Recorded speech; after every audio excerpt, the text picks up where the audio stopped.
Thanks, Stephen. First, thanks to PRONI for arranging this event, and thanks for the invitation for me to give this talk. You mentioned communism a lot there in that brief introduction, and I suppose I'm a bit of an odd person out in the sense that I'm going to talk about, obviously, October a little bit, but I'm really the prehistory to October, the period February to October, and this type of competing visions of revolution in Russia at this time.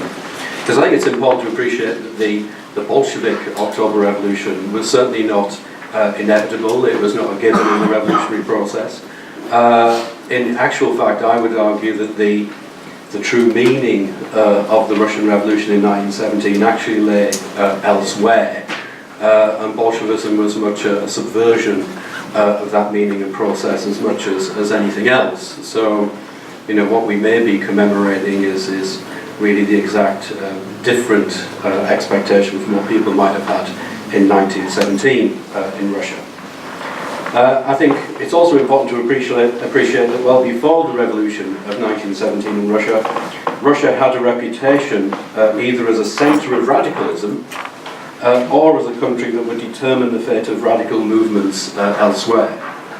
If we think, for example, of mid-19th century Europe, then it was Russian troops that swept into Hungary to quash the revolution there. Russia had this reputation as a bulwark of reaction in Europe. So if progressive politics was to succeed, then reactionary Russia had to be overthrown.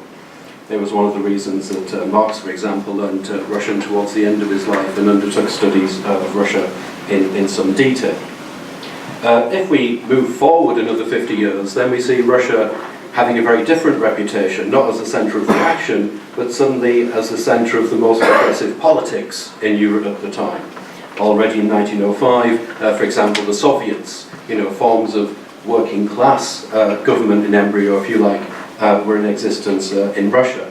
The strike was showing its most effectiveness as a political as well as an economic weapon in Russia.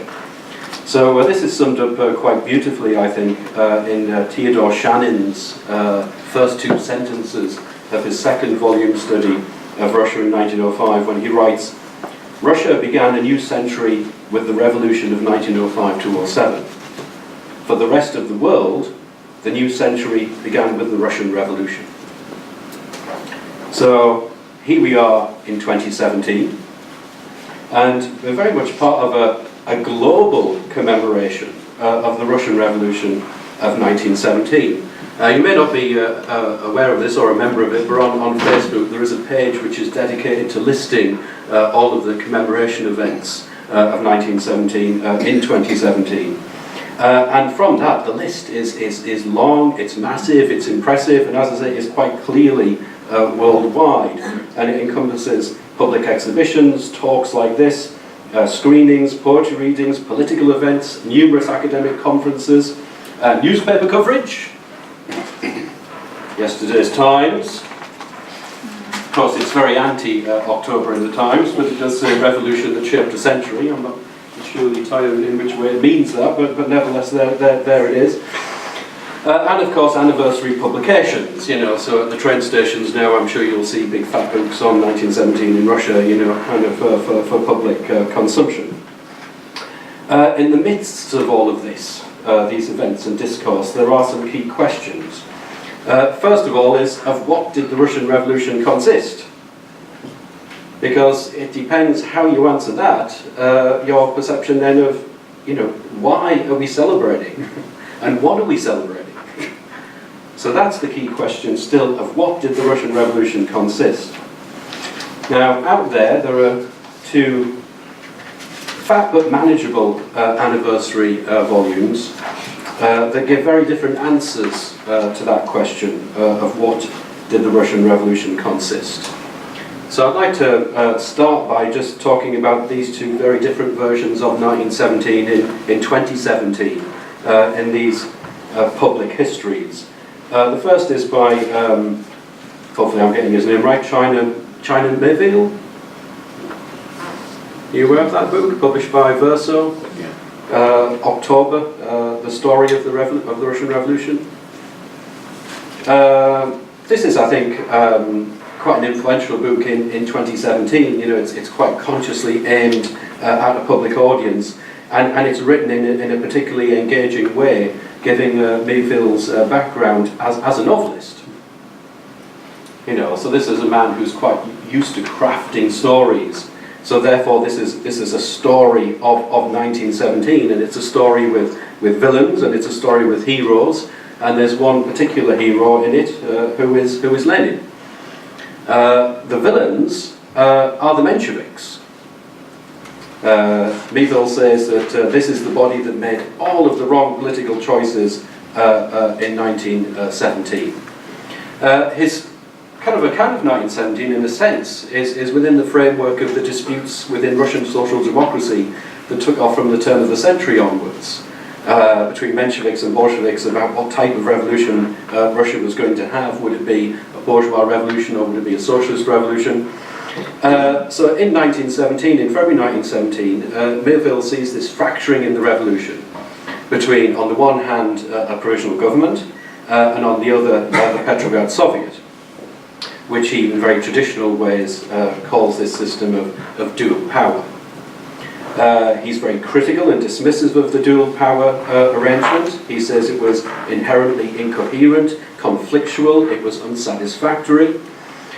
And it also saw the Bolsheviks and Mensheviks going in very different directions. He argues that the Mensheviks ran for the corridors of power towards the provisional government, and the Bolsheviks ran in the opposite direction to the streets, where the Soviet was. He says that the provisional government was very isolated, divorced from people. The Soviet was connected to the streets and connected to people, and it was therefore with the Soviet that real power lay. So the story of the revolution for Mayfield is this transition from power residing, formal power with the provisional government and real power with the Soviet, that transition of formal power into the Soviet. Alongside that, there's the story of how the Bolsheviks were able to capture the Soviets, and also how Lenin was able to capture the Bolshevik Party to make that transition possible, to capture the Soviets and then to capture power. It's not only about Bolshevism and the success of Bolshevism, it's also about the fundamental errors of Menshevism. Error number one of Menshevism, says Mayfield, is its constant refusal to overthrow the provisional government. Even after it was clear that the provisional government was incompetent, it was procrastinating and delaying, they refused to take power themselves. The second fundamental error of Menshevism, claims Mayfield, was at the point of the Soviet seizure of power in October 1917. Because for Mayfield, what was on the table was actually an offer from Bolshevism for a coalition socialist government. And the Mensheviks walked away from that. So how does the October Revolution develop into a one-party state? For Mayfield, it's not so much about the Bolshevik desire for that. It was about Menshevism's refusal to enter into a broader socialist coalition. Now, Mayfield accepts that what happened to the October Revolution was quite awful and quite horrible. The camps, the gulags, the terror under Stalin, but he does not see this in any way as an inevitable outcome of the October Revolution. He rather says that that is a separate historical analysis in which there were the revolution was embattled, assailed, isolated, ossified, and eventually broken. What he does ask us to do is to look upon October in a very positive way, as a ray of hope, he says, as an event that can still enthuse and encourage us today. So I think his meaning of the October Revolution, what he says as this ray of hope, is actually reduced in historical time to about 3 or 4 weeks around October 25th, 1917 in Russia, through to probably the beginning of December of 1917 in Russia. That's the kind of window, the ray of hope that he wants us to focus on. And of what does this ray of hope consist? He says, the shift towards workers' control of production and peasants to the land, equal rights for men and women in work and in marriage, the right to divorce, maternity support, the decriminalisation of homosexuality 100 years ago, moves towards national self-determination, free and universal education, the expansion of liberty.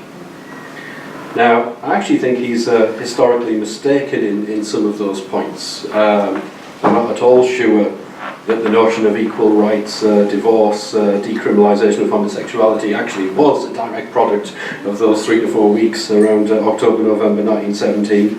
I think he's kind of taking a kind of model welfare socialist state system of a much later era and projecting it back into that very short period. But never mind, his key conclusion is twilight. This is the twilight, these few weeks.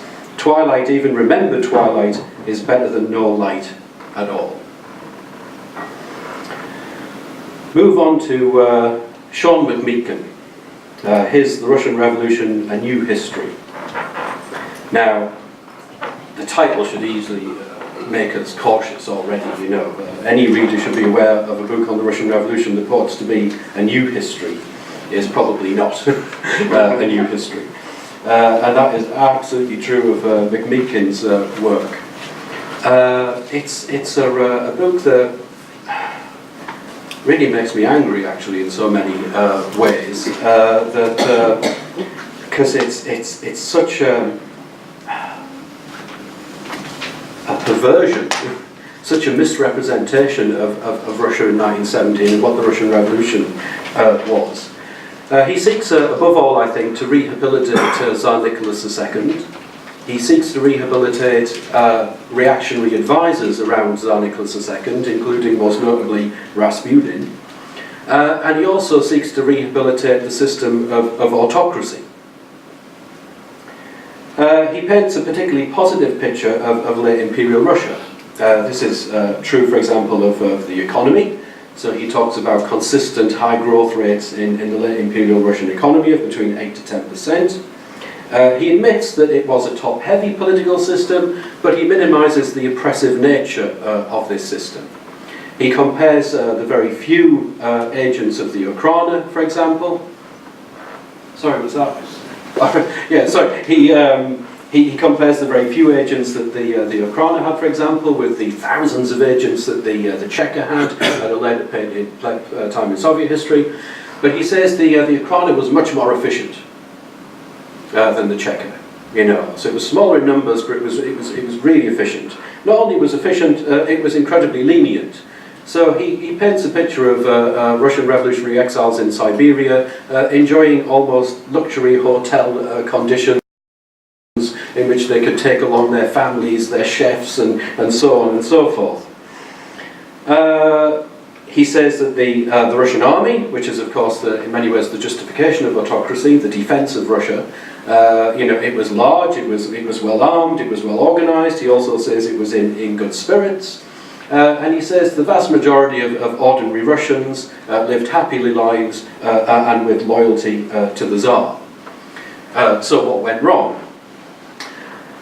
He says that the Tsar was led into two disastrous foreign policy decisions, one in 1905 to 2007 in the Russo-Japanese War, and then the second in the First World War. And here he says, if only Nicholas at the time had listened to Rasputin, who was cautioning against war, and ignored those damn Russian liberals like Rodzianko, who was actually advocating war. You know, so he shifts the blame for some of the problems of Tsarism to unscrupulous courtiers backed by these equally unscrupulous conservative liberal Duma politicians. When he examines the First World War, he says it went much better for Russia than is usually admitted. Yes, there were some problems, but these were actually relatively minimal. He says of the ordinary Russian soldier that he was decently fed and sexed. His words, not mine. He says life in the urban capitals was not so bad. At no time in January or February 1917 did the city's flour reserves dip below 12 days' worth. So it was well supplied, argues McMeekin. Why then did the system fall? It's a mixture of bad luck, elite political ambition, and misguided action on the streets. So McCarran reduces this great historical event, the February Revolution of 1917, to the fact that at one point the Tsar took an indirect route to Tsarskaya Sela rather than a direct route. So the fact that the train points moved that way rather than that way determined the fate of Tsarism. Because for a full day, he argues, the Tsar was stuck on a train, incommunicado, when if he'd taken the direct route, he already would have been back with his family, back with his generals, back in touch with the capital, and he would have had the information to know that, yes, he could have stayed in power. He could have marched on Petrograd, he could have retaken Petrograd, you know. So it was simply the bad luck of that point on the track moving one way rather than another that meant that Tsarism fell. As for the, this is a rather lovely exhibition, by the way, at the back, and when you read the account of the February Revolution in here, it puts the primary emphasis on the action of people on the street. That it was ordinary people that overthrow the Tsar. Well, McCarran does look at these ordinary people, and he denies of them any political consciousness. The soldiers, for example, his quote about why were soldiers on the street, why were they suddenly sympathising with the crowds? He says it was a result of, quote, peer pressure and the presence of pretty young women. Which is, what can one say? For McCarran then, there was no good reason to overthrow the autocracy. He contrasts the period of autocracy, which is of order, to what happened under the revolution, which he calls anarchy. The conditions for civilized and peaceful life were overturned. Hardened criminals, for example, were released from jail, and those hardened criminals had been jailed, he argues, for very good reason. The abdication brought about a collapse of the state order and unleashed events over which the liberal politicians who replaced Nicholas could not exert any sort of meaningful control. So McCarran has absolutely no time for the Provisional Government. He says these cadet and Octobrist plotters who you know, kind of through their evil ambition overthrew Nicholas showed absolutely no ability for the display of power. That they created a social and economic mess out of which the Bolsheviks were able to make capital. Who is the most perspicacious politicians in this environment, he argues, is the German General Staff.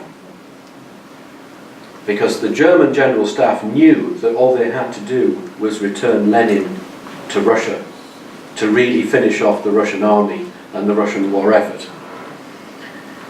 So he writes, Lenin was the critical catalyst of chaos, a one-man demolition crew sent to wreck Russia's war effort. I mean, it is actually quite a beautifully written sentence, but I think as a historian, it's absolutely inadequate for an explanation of what was happening in 1917. Nevertheless, it does give remarkable prowess and power to Lenin himself, who single-handedly was able to subvert the Russian army with the message of peace, and also win over quite unscrupulously ordinary Russians to the notion that they could have paradise in the here and now. What lay behind it, of course, for McCarran was a power-hungry politician who made a successful grab for one party and one-man rule.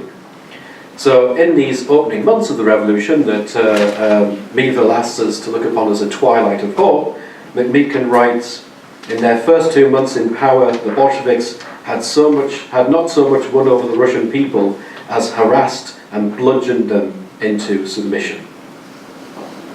So McCarran's ultimate message from the study of 1917 is we should avoid at all costs revolution. Any type of revolution is bad in and of itself. So that he says, yes, there'll be injustices in life, yes, there'll be inequalities, yes, there'll be disparities in power between different groups, but the best thing to do is to accept it.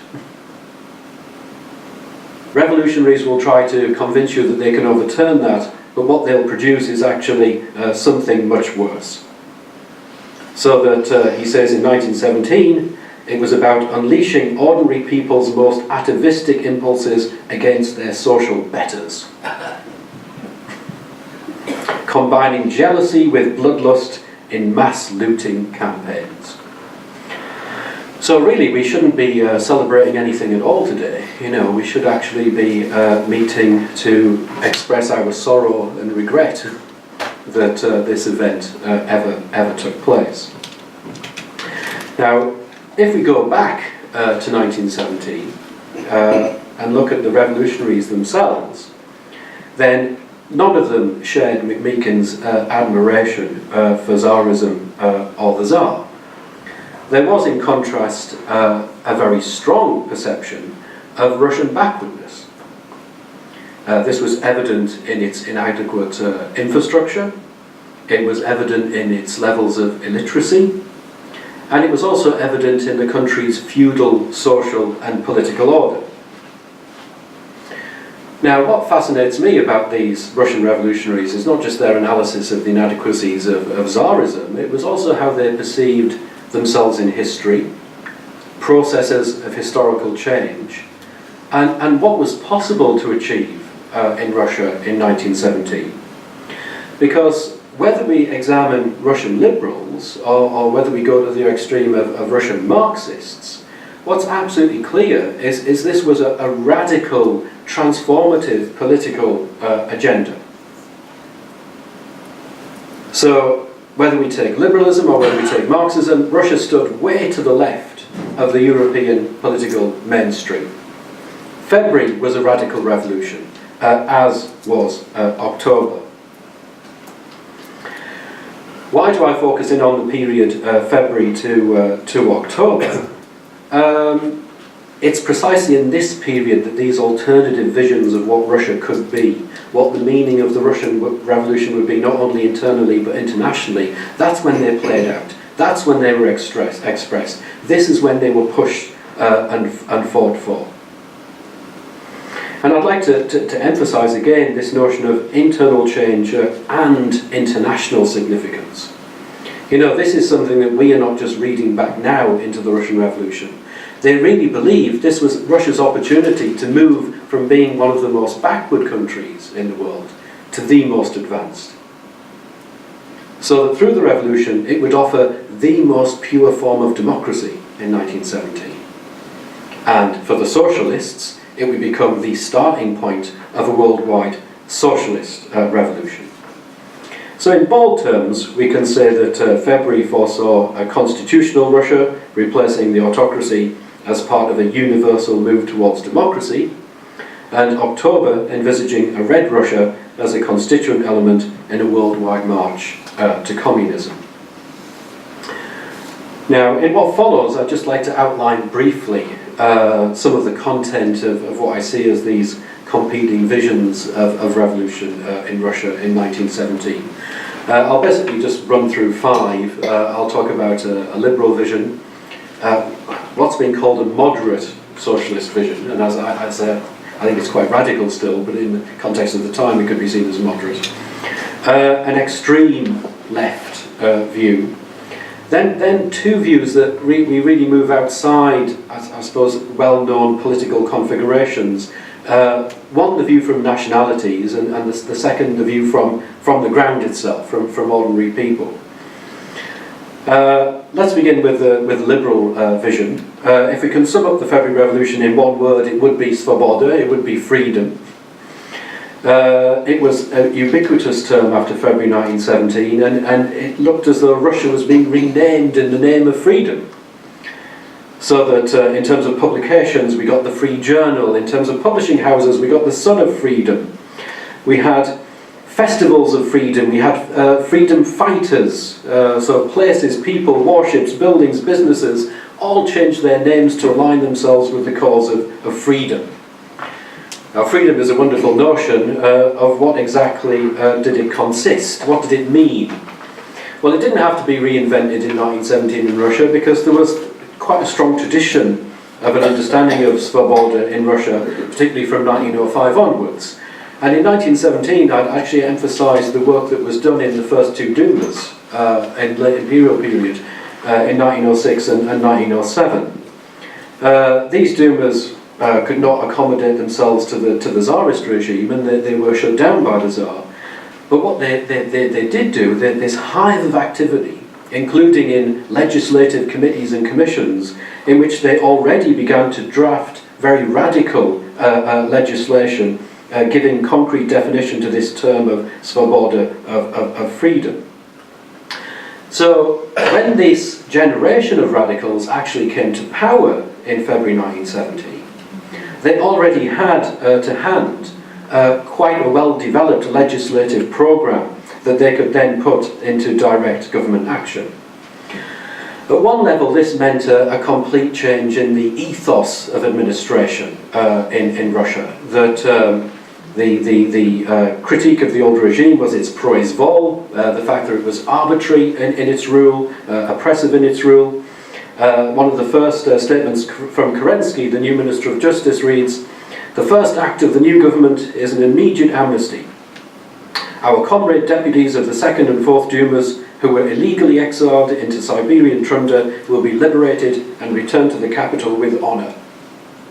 Comrades, I have under my control all of the former ministers and representatives of the Council of Ministers.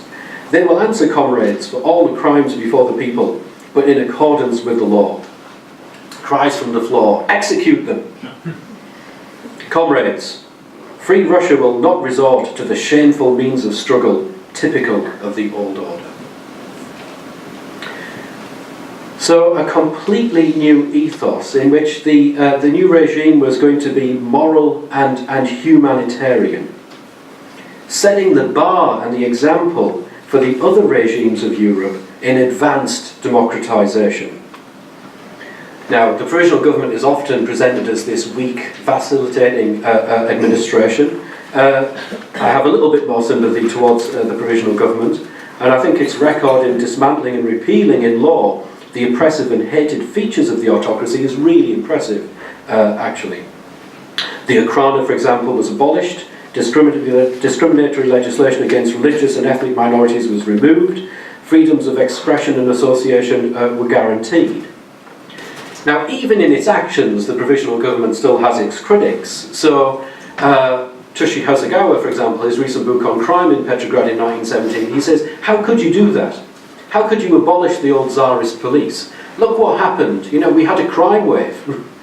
It was partly because people were released out of the prisons, it was partly because there was no longer an effective police force, he argues. Well, that's to misunderstand the very nature of this revolution. You know, these people had actually been imprisoned and oppressed by Tsarism. Of course they wanted to get away with its old oppressive structures. Of course they were going to abolish the police. If they didn't do that, the revolution wouldn't actually have the meaning it was supposed to have. How would then we get a society of law and order? Well, they tried to push the notion that democracy, svoboda, has rights, responsibilities as well as rights. So that, yes, there was going to be change, but fundamental change would actually come through elections, and the elections of a constituent assembly. Now, again, that didn't mean that politics was frozen.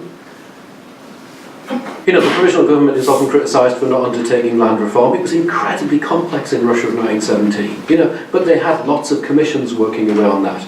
They were criticised for not convening the Constituent Assembly immediately, you know, creating electoral lists, deciding the rules of the elections.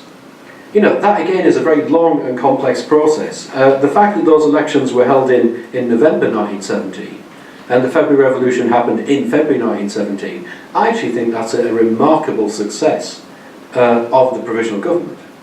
It's a remarkable success of Russian democracy.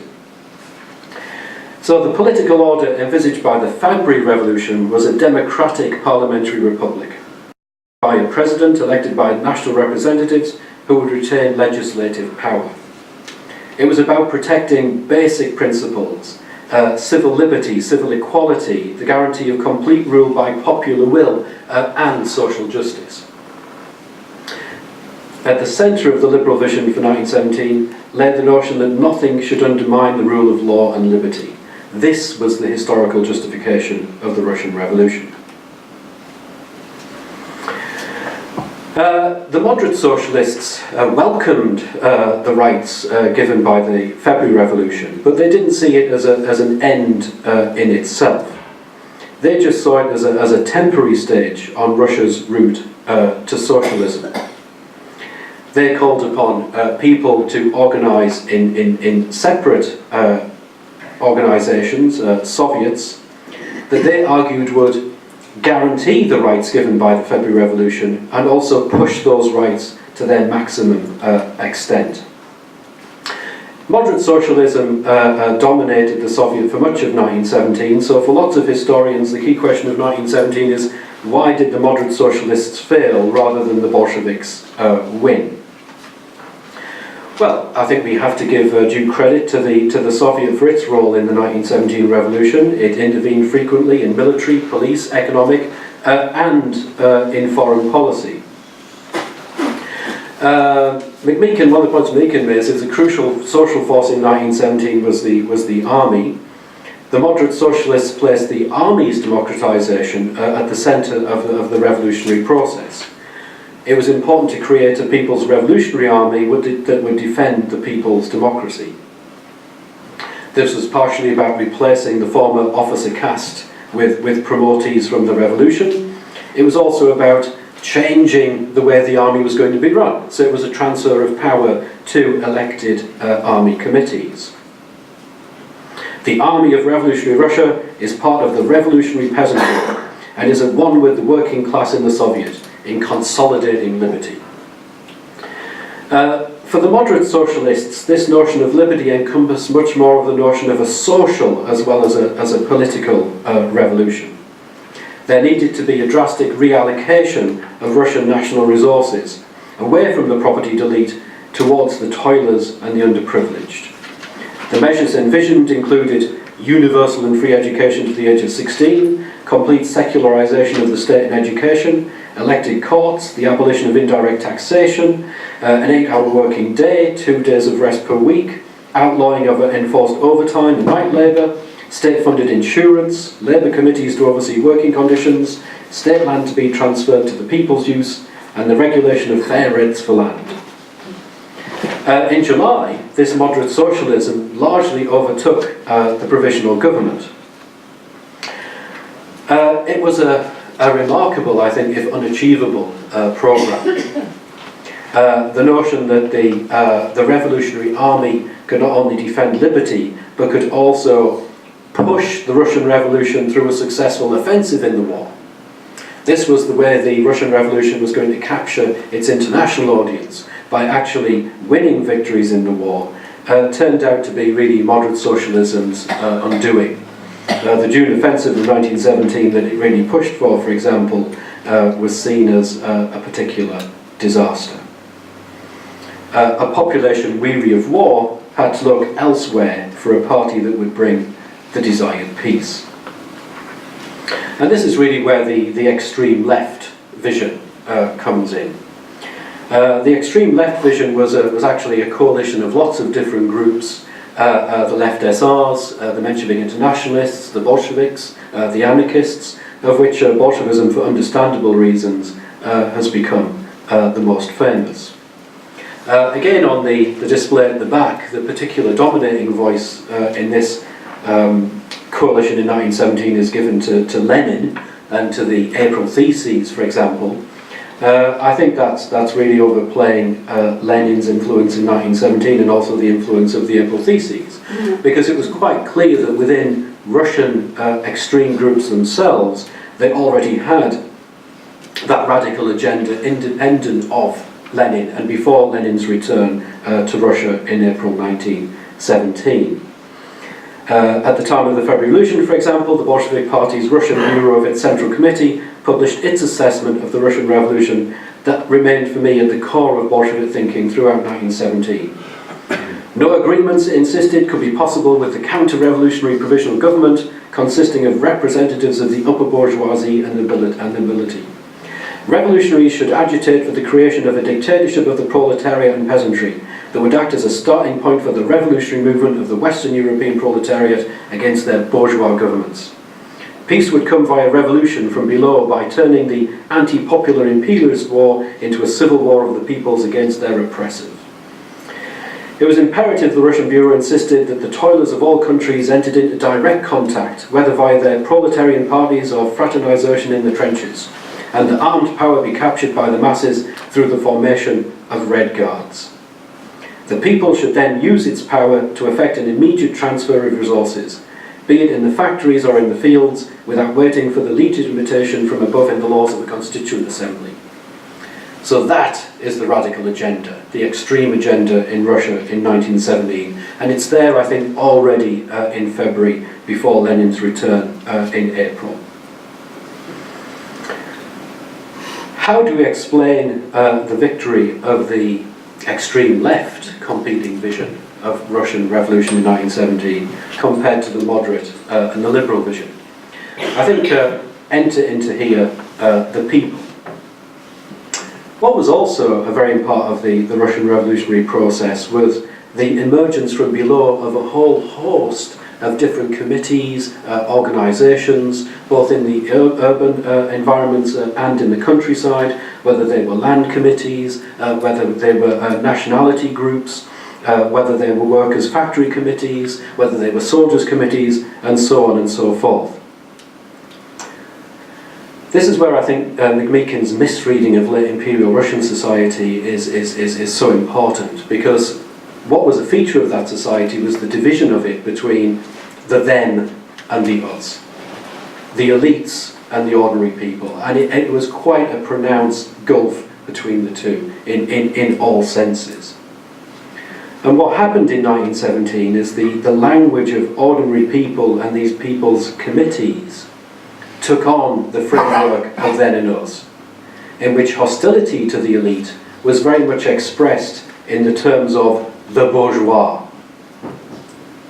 Now, I don't necessarily argue that at that level ordinary people had a class concept in Marxian terms, or even Weberian terms, of what bourgeois or what ordinary person meant.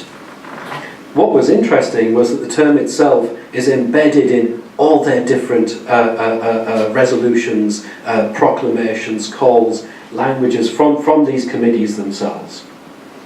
So what we see in 1917 is actually a convergence between what we see in popular language and discourse and what we see in the extreme left discourse. And it was this convergence that enabled, I think, the October Revolution. That Bolshevism had, at that point, popular appeal. Underneath this, though, I think, was a fundamental difference in perception and in expectation. So that, yes, the Bolsheviks took over an SR land policy, but what they didn't take on board was actual peasant perceptions. Peasant perceptions were driven by a moral economy that argued that only those people who needed and worked the land actually had the right of produce from the land. Now, within that was actually quite a conservative, patriarchal peasant outlook that clashed directly with Bolshevik perceptions of modernity. So this, for me, is what then brings about the conflicts and emergence of a dictatorship in Russia, rather than this notion of extreme left liberation.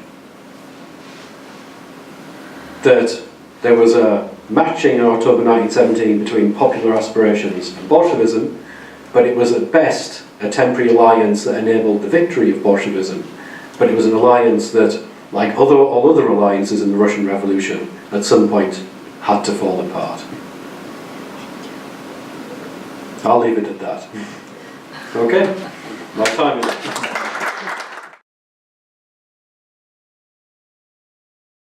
What I want to do is to look at the Irish Labour Movement, the official Labour Movement, and I'll say a little bit about the far left as well, and examine this curious phenomenon of the Irish Labour Movement using Bolshevism, or at least support for the Bolsheviks, as foreign policy, and that was really its first foreign policy. And it does kind of make Ireland the subject. When we look at the Bolshevik Revolution impact in Ireland, we tend to think in terms of a spontaneous response and forget about the fact that sometimes you had institutions in Ireland that were using what was going on in Russia for their own ends, and that's one reason why you had different responses from different sections of Labour and the left. So the Irish Trade Union Congress was founded in 1894. Trade unions, of course, have been around for a lot longer than that, but in coming together in 1894, they're really saying that we are a movement, we've got common interests, and the rationale of Congress was that it would advance the political agenda of Labour. So for that reason, the executive is called a parliamentary committee. The idea was that delegates would meet once a year, pass resolutions calling for more factory inspectors and better health and safety legislation, etc. And then the parliamentary committee would lobby Parliament, MPs, to see how best this could be done. So the question, for the next 20 years, they were debating how this could be done most effectively. And basically, there were four possibilities. One was no party politics, and not to distinguish between political parties, and that was associated, in particular, with this guy in the middle here, James McCarran. He was a tailor from Derry, and he usually topped the elections to the Irish, to the parliamentary committee. The second option then was put forward by Magna Davos, and he argued that the sort of shortcut to power really was to form a Labour caucus within the Home Rule Party. The third option then is associated with William Walker from Belfast. He lived near here in Duncairn, and after 1900, Walker's answer to every problem was join the British Labour Party. So he was a strong advocate of forming branches of the British Labour Party in Ireland, and that was done only in Belfast. And the third, in the long run, the most successful option then was that associated with Jim Larkin and the rise of Larkinism and militant trade unionism, together with the apparent imminence of Home Rule. It looked that by the end of 1914 there was going to be a Home Rule Parliament in Dublin, and Labour thought, well, we need to get ready for this. So in 1912 they finally agreed to form a political party. But all they do is agree to contest elections, because already there's a certain amount of disillusionment with Labour Party politics creeping in on the left, especially in Britain in 1911. You have the outbreak of this huge wave of labour unrest, which rolls on until the outbreak of the war in 1914. And you've got a lot of rank and file militants in the trade unions saying the Labour Party is useless. They've got 40 MPs at Westminster, and what are they doing? They're not helping us improve our wages and conditions. So the Irish Trade Union Congress was very conscious of this, and they conscious of this argument that the Labour Party, indeed parliamentary politics, creates elites, and the Labour Party becomes dominated by theorists and careerists. How do you prevent this? Well, you don't create any separate political machinery. You use the trade unions as your political machinery, and of course they all knew that all trade unions would vote Labour. So they have now a party in being from 1914, but it has no separate existence.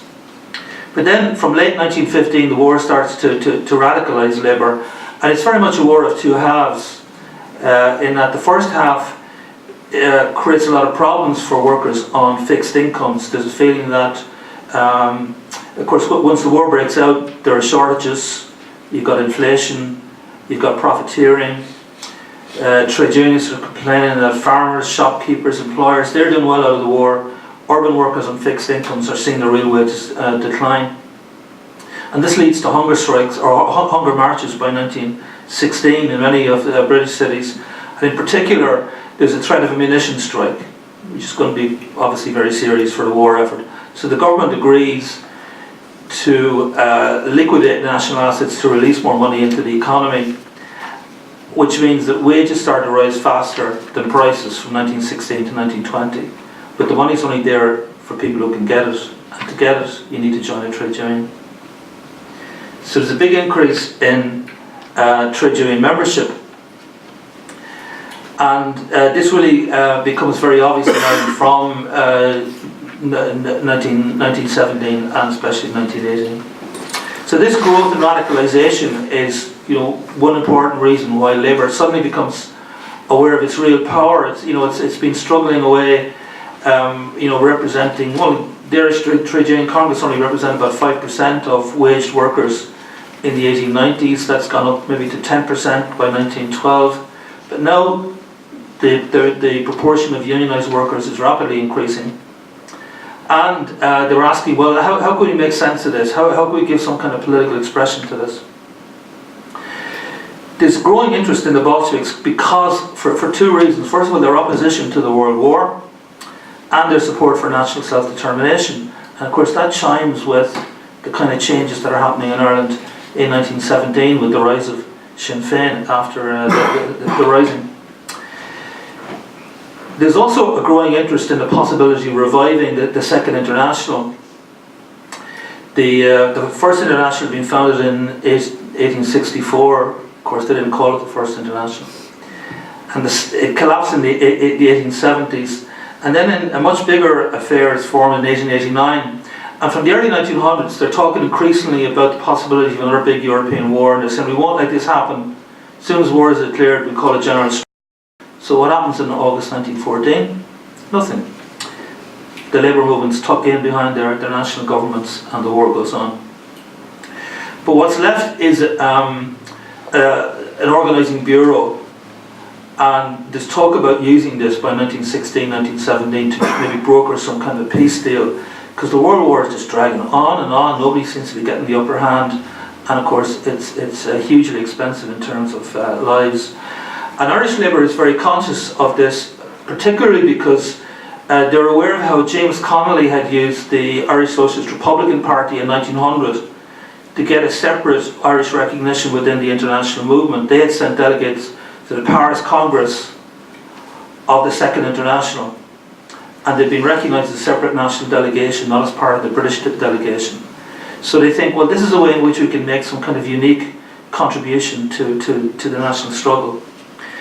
And also this becomes all the more attractive because it's easier to represent Labour on the international stage, where there's sort of no conflict, there's no competing opposition, than on the domestic stage.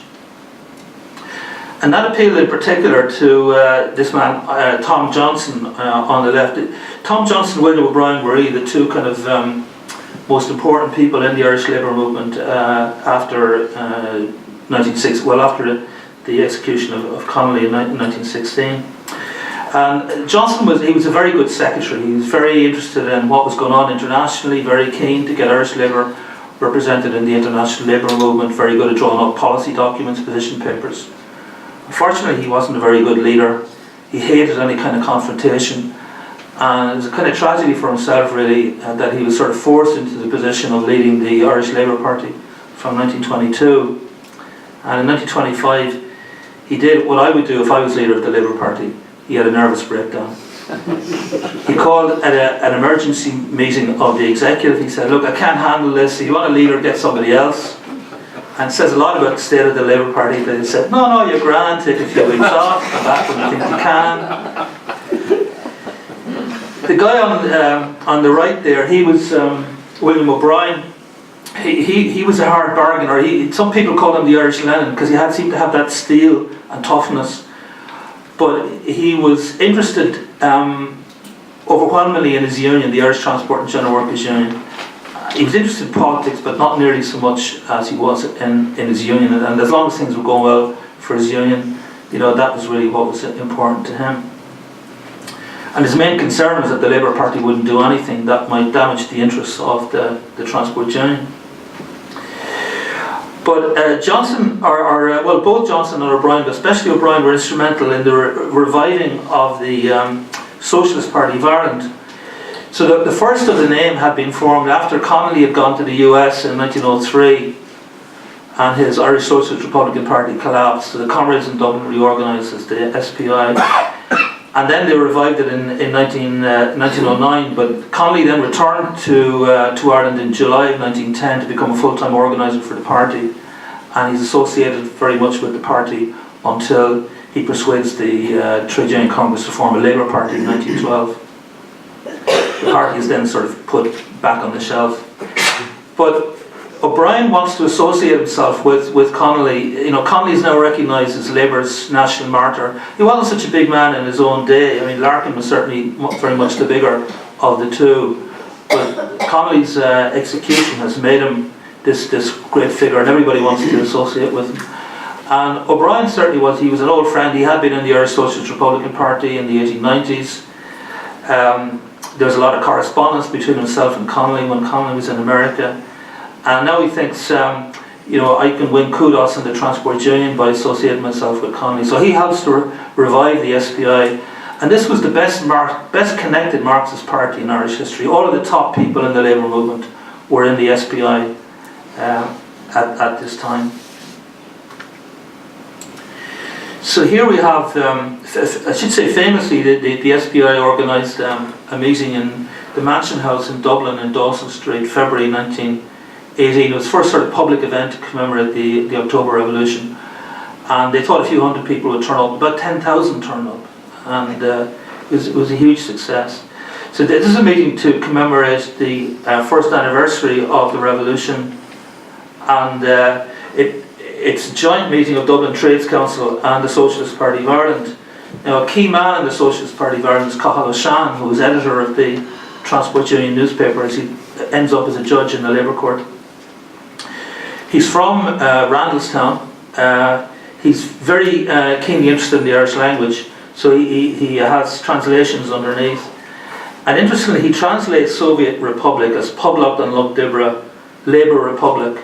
And I think that was how people saw it, that Labour, you know, us, our crowd, the people, we're in charge in Russia, and you know, we should support what they're, you know, what the Russian Bolshevik government are doing. So from 1917 then, foreign policy starts to develop. In February, Dublin Trades Council, it calls for Irish self-determination and separate Irish representation at all international labour conferences. Are obviously aware that there are moves afoot to try and re-establish the International. After the February Revolution, they send their congratulations not to the Provisional Government but to the Petrograd Soviet. Why? Because they're against the war. That's the crucial difference. And this comes to a head then in August of 1917. The Irish Trade Union Congress has its annual conference in Derry, and there's a big debate on this proposal from the executive to send delegates to the proposed Stockholm Peace Conference called by the Petrograd Soviet and a Dutch Scandinavian Socialist Committee. And these Irish delegates are to be mandated, quote, to seek to establish the Irish Labour Party as a distinct unit in the international labour movement, and to support the Russian Conference of Workers and Soldiers Delegates' war policy of peace without annexations or indemnities on the basis of national self-determination. So that indicates, you know, what their priorities are, what they see as being advantageous to themselves in what the Bolsheviks are doing. And the debate really brings to a head attitudes to the war, because people who are against the war, the World War, support this motion, and whereas the Redmondites, the Unionists, oppose it. And the motion is passed by a 2-to-1 majority. So then in 1918, again, the foreign policy starts to take shape. In January, a joint Congress SPI committee meet Maxim Litvinov in London. He's the Soviet plenipotentiary in London. He's the only kind of direct connection really between Ireland and the Bolshevik Revolution, because he had spent 3 years teaching languages in Belfast in the Jaffe Public Elementary School. Then I mentioned this meeting in which 10,000 people attend in the Mansion House in Dublin. And then in August, the Irish Trade Union Congress calls for the re-establishment of the Second International, and a joint Congress SPI committee is created as, quote, the Irish section of the International. So the great moment really is the Bern Conference in February of 1919, and this leads to the adoption of the democratic programme. Now, many people think this is a kind of thank you to Labour for standing down from the 1918 general election, but it had nothing at all to do with the 1918 general election. What happens is that in January, Sinn Féin, of course, who's just won this huge majority in the general election, they go to Labour and say, you're going to Bern. Can you canvass support for us on the European left? because the Paris peace talks have opened in January of 1919. The war technically is still on, we just have an armistice, and the peace talks are going to go on for about 6 months and lead to the Treaty of Versailles. And there's an expectation that the left will have a big influence on the outcome of the peace treaty. There'll have to be some big payoff for the left, because they have, organised labour has made a lot of sacrifices to win the war, adopting, dilution and various other compromises in union practices, but also to keep workers out of Bolshevism. And in the heat of the hunt, the payoff is the International Labour Organization. Chapter 13 of the Treaty of Versailles sets up the International Labour Organization. I think that's less than people expected, but there was that huge expectation that the left would have a big influence. And international diplomacy was supposed to be the means by which Sinn Féin was going to win self-determination. They hadn't thought in terms of the IRA armed struggle. That was the IRA sort of gone off on its own bat. The idea was that they would launch this international diplomatic offensive, and they were much encouraged in that by President Wilson's 14 points. When America comes into the war, Wilson says, we're going to fight for a just peace. This is not going to be a Carthaginian peace. Woe to the vanquished. It will be a peace based on justice. And he outlines his 14 points. And when Clemenceau saw the 14 points, he said 10 was enough for Moses. So Sinn Féin says, can you put in a word for us on the European left? And Labour says, well, we could, but unfortunately we don't have any MPs. And that had actually been a consideration in the debate on standing down from the 1918 election. So with no MPs, we mightn't have much weight. But if you were to adopt our manifesto as your social programme, well, that would help us to help you. So that's really why the democratic programme was adopted by the First Dáil when it met on 21st of January of 1919. And on the main issue at Bern, the Irish sided with the left minority, voting against the motion for parliamentary democracy as, quote, intended to condemn the Soviet system of government, and signing the Adler-Longway resolution and demanding a dictatorship of the proletariats. They very much identified themselves with the Bolsheviks at Bern, and when they returned, there was a lot of congratulations for Labour in the Sinn Féin press, and a lot of articles on Soviet Russian Bolshevism and so on in Republican papers. This is Shanti O'Callaghan, who was the Dáil Éireann's delegate to the Paris Peace Conference. He wasn't admitted eventually, but coincidentally he was the guy who completed the final draft of the democratic programme, and I wonder if that's a coincidence. But you find by 1920 that Labour is retreating from Bolshevism. So why? Well, first of all, you have the emergence of Soviets, as they're called, these factory occupations in Ireland, one of the most famous being the Limerick Soviet, when they took over the city the Trades Council took over the city for 9 days, issued its own rules and regulations and even its own currency. And these are called Soviets. This word is coming into popular use. But these Soviets come to be an expression of what the communists themselves would later call rank and file tendencies. Rank and file tendencies are not a good thing as far as the communists are concerned. They're not a good thing as far as management of the unions are concerned, and they see it as a threat to their authority within the unions. Then you have the emergence of communist factions. In May 1919, the Revolutionary Socialist Party of Ireland breaks away from the Socialist Party of Ireland, and later on, other factions are formed. Crucially, you've got the formation of the Third International, or the Comintern as it comes to be called, in March of 1919. Lenin is completely against the re-establishment of the Social Democratic International. So, after the Bern Conference, he moves quickly to establish the Comintern, and makes it clear that communists can have nothing to do with the Social Democrats. Then the National Revolution turns violent. Increasingly there are raids on union offices and premises and so on, arrests of union leaders, because there is a lot of collusion between Labour and the Republicans. This puts the Labour leadership on the back foot, because Johnson, he's just not the man to see these things as an opportunity. For him, they're a problem. Almost everything's a problem for Tom Johnson. And then in 1920, the Irish Trade Union Congress annual conference. It votes against affiliation to either international. On the spurious grounds, I think, that they say the international movement is divided between the second and the third international.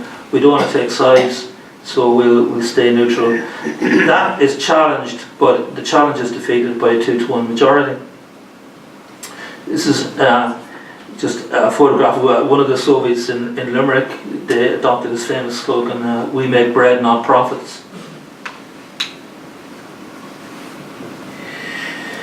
There were continuing labour links with Narkomandel, the Soviet Foreign Ministry, and already in relation to Ireland, and I presume in relation to other countries, you can see a difference emerging between the interests of the Comintern, the agenda of the Comintern, and the agenda of the Soviet Foreign Ministry, because the one is concerned with revolution and is out to destroy really the Irish Trade Union Congress and the Social Democrats in Ireland, whereas the other is quite happy to deal with them.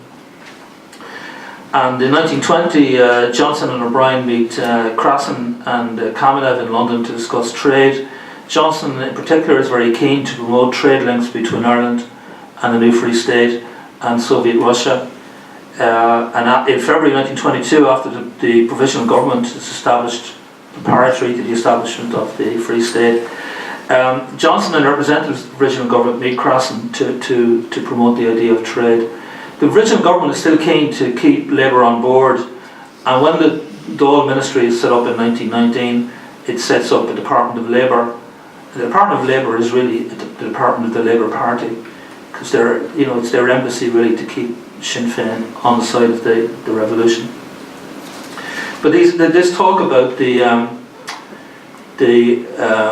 about trade and so on, it doesn't really lead to anything. Eventually, the possibilities continue on throughout the 1920s.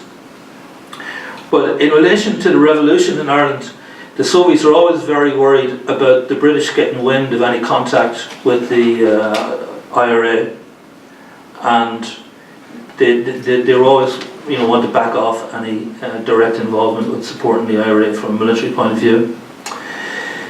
These are some of the left groups. You've 4 kind of main far left factions emerged in 2021, all competing for recognition from the Comintern, because the Comintern is seen as a crowd.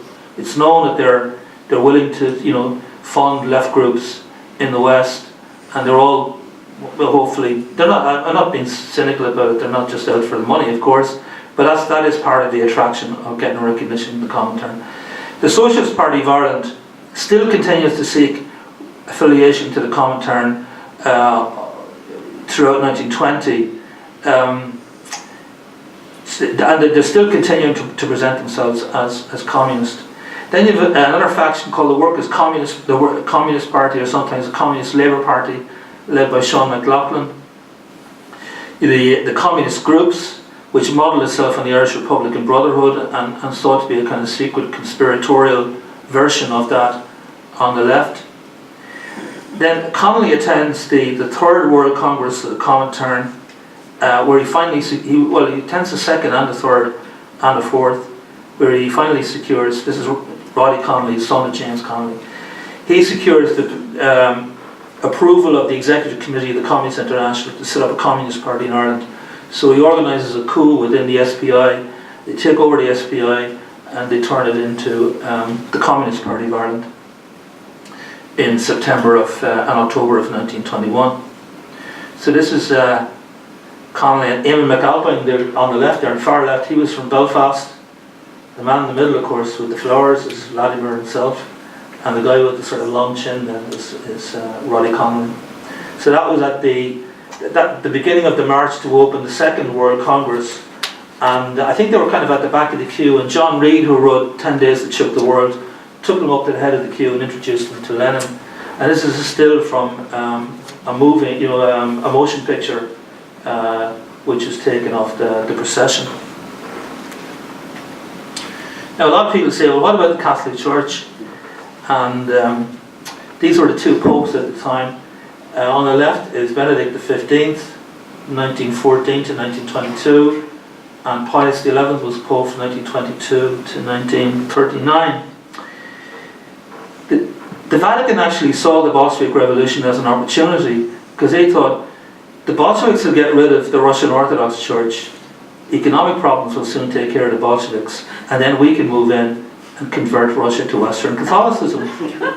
Right? So right throughout the 1920s, they're looking for a concordat with the Bolshevik government. And there's toleration of Catholics in Russia in the 1920s. They hammer the Russian Orthodox, of course. But in 1929, as part of the mobilization for the 5-year plan, Stalin denounces religion as petty bourgeois deviationism. The Pope retaliates then in March of 1930, condemning the Bolsheviks, and that flashes the green light to the Irish clergy and bishops to come out and attack communism. And it's really bad timing for the communists, because it's just when they're trying to restart the second Communist Party of Ireland at that stage. But you get this concerted assault on the communists, which more or less drives communism underground, to sort of semi-illegality anyway, for about the next 35 years. So to sum up, why Labour support for the Bolsheviks? Well, first of all, you have this rapid growth and politicisation of Labour, and they're trying to make sense of this. How can we turn this into political currency? Then there's a huge belief that the end of the war is going to bring a new age of the people, a new age of democracy. Democracy, for the first time, is recognised universally as a principle. But there are enormous expectations that a bright new future is going to follow the end of World War I. There's going to be no return to the past, to the bad old days before 1914. Then Labour nationalism, the opposition to the World War, the Bolshevik support for self-determination, that seems to make it very attractive. Then it's easier for Labour to be political on the international stage. They seem to have a sort of clear run, whereas on the domestic stage, you've got Sinn Féin, you've got the Redmondites, you've got the Unionists all competing for support from Labour. The Unionists set up the Ulster Unionist Labour Association. The Redmondites, Joe Devlin, MP for West Belfast, is their Labour spokesman. He talks about a new democratic movement. You could say that presents an opportunity for Labour, but Johnson didn't see it like that. He thought this is a problem. Which way do we go? Do we go with the Redmondites? Do we go with Sinn Féin? The easiest thing is to back off and stay neutral until the conflict is over. So as I say, Johnson, he was a very good secretary, and it was due to him in many respects that Labour is so interested in the international question and wants to become a part of the revived Socialist International. But unfortunately, he was a bad leader who hated confrontation. Thank you very much.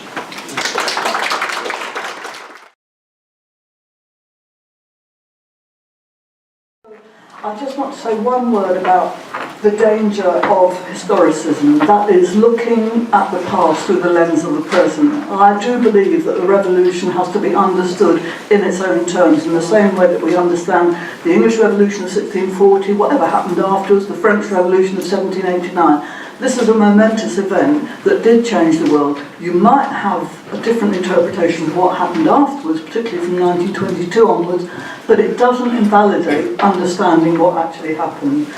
And the centenary now of the Russian Revolution has obviously triggered a great deal of interest, but not all of which I think is helpful or illuminating. And one aspect of the two revolutions of February and October is completely disregarded in my opinion, and that is the role of women. And I want to look at that, not so much to look at individuals, because I don't think individuals are important unless there's a movement behind them, and that's the same is true of Lenin. And the point about the April thesis is that it could not have sparked any interest unless there was already a movement, and there was a mass movement.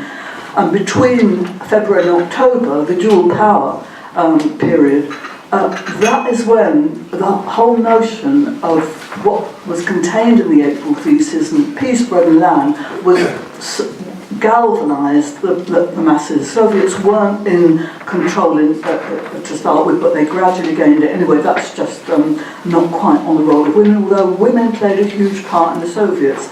I want to look really at two aspects of the role of women. One was the role of women in Britain, and the other is the role of women in Russia itself. And in Britain, it has to be noted that in almost every single European country, World War I split the labour movement, but it also split the women's movement, not just in this country, not just in other European, also in Russia itself. This split was replicated, as I say, in many other countries, but in Britain in particular, it was evidence in what was sometimes called the suffragette movement, the Women's Social and Political Union. Basically, a microcosm of that split is to be found in the Pankhurst family. Emmeline and Christabel supported the war alongside with the leadership of the British Labour movement, and Sylvia didn't. So the pro and anti-war split also reflected itself or impacted upon attitudes to the Russian Revolution. The first revolution of 1917 was widely supported precisely because, well, for two reasons. One, because it established a moderate democratic state, but secondly, because Lvov and then Kerensky, the heads of the Provisional Government, actually Kerensky was Minister for War, they supported the war effort, and they did not wish to withdraw from World War I. So this split therefore replicated itself in Russia, but all over Europe the same thing. Social democracy was totally divided, pro and anti-war.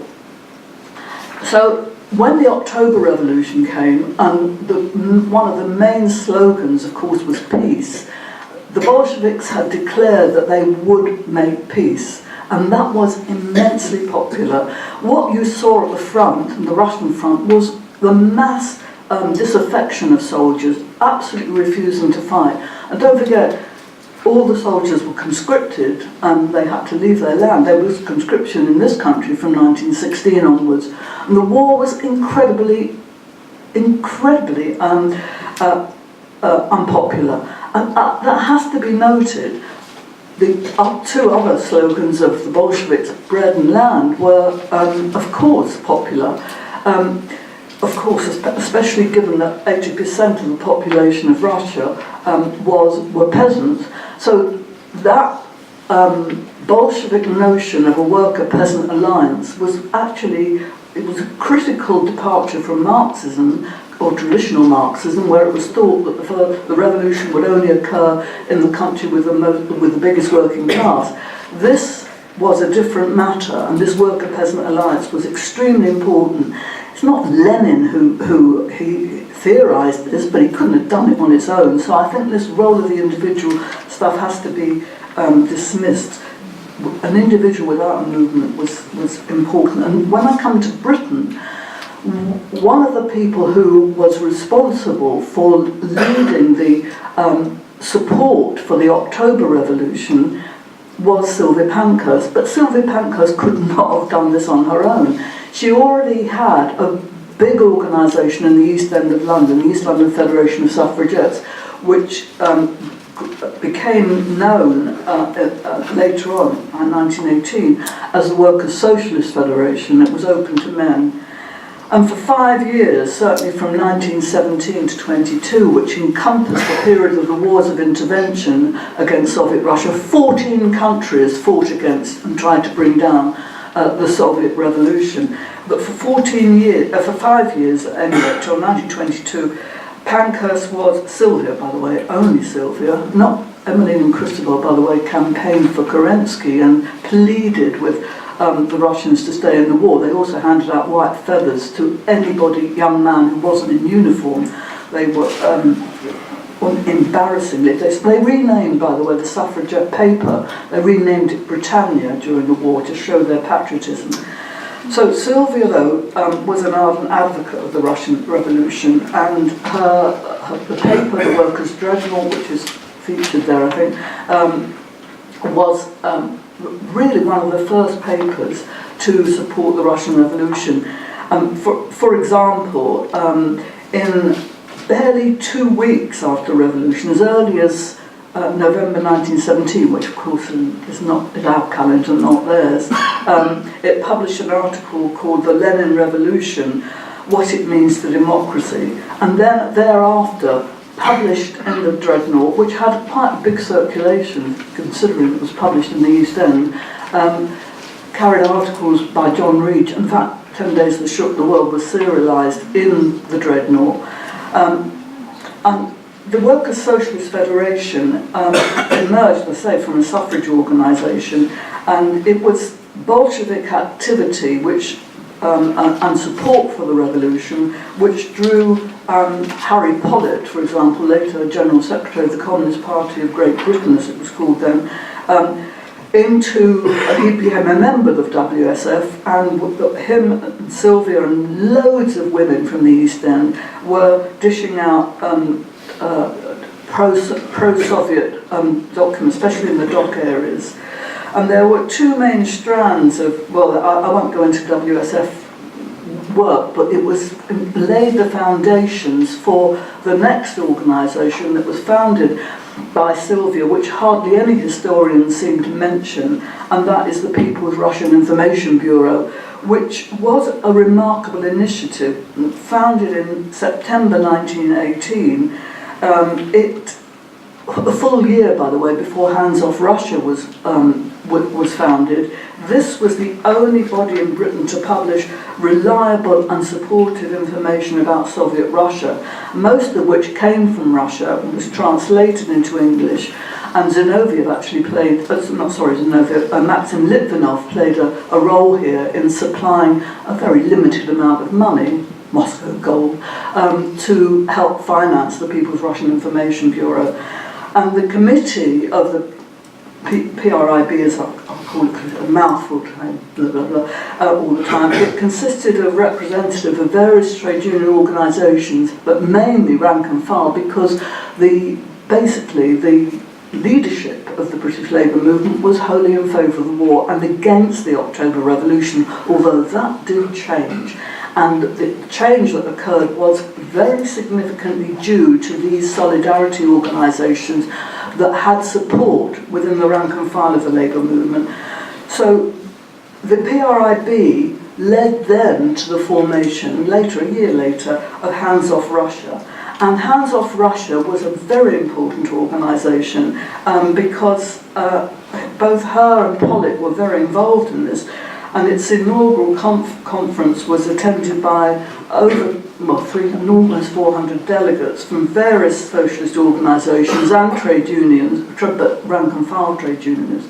And its main purpose was to campaign for a general strike in order to force the British government to withdraw from Russia, withdraw from the wars of intervention, by the way, which Churchill, of course, was the prime advocate of, and so that was their call, a general strike to stop intervention, to stop munitions, to stop soldiers from Britain and from the other 13 countries from going to Soviet Russia to defeat the Bolsheviks. They totally supported the government, British government, the White Army. Now, nobody can tell me that that war of intervention, which was absolutely horrific, could have been defeated unless there was mass support for the Russian Revolution, for the Soviet Revolution. It could not have been possible. By 1922, the Red Army had won it. And I think that is a remarkable achievement and something that ought to be acknowledged. One of the things that the Hands Off Russia organisation organised which led to a change actually in the leadership of the trade union movement in Britain changing their policy, was the strike on the Jolly George, which is, well, not the strike, the refusal of the crew of the Jolly George to load munitions that was due to be taken to Soviet Russia to support the White Army. And this Jolly George, it was the first time that you had an official reaction, really, to saying, no, we don't want to work against Soviet Russia.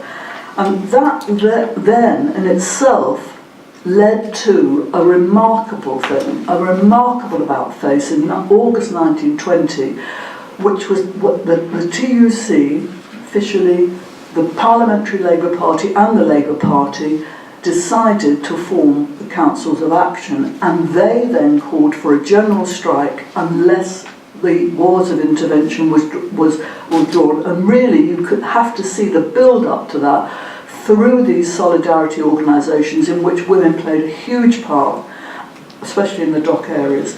Now I want to just touch on the role of women in Russia itself, which again has received scant information or acknowledgement.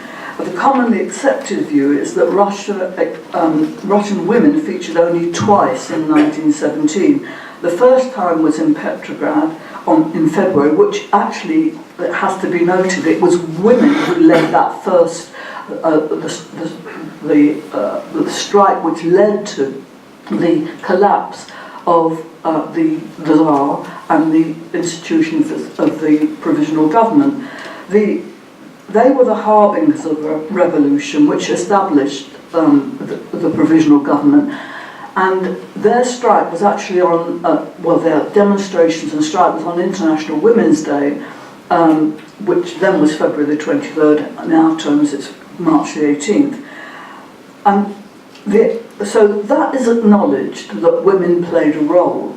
But the second time during the Bolshevik Revolution, this is the thing that gets most attention, is the fact that the Women's Battalion of Death, and they were composed of women, and you can see them in Sergei Eisenstein's film October, they were a part of a battalion defending the Winter Palace against the Soviets.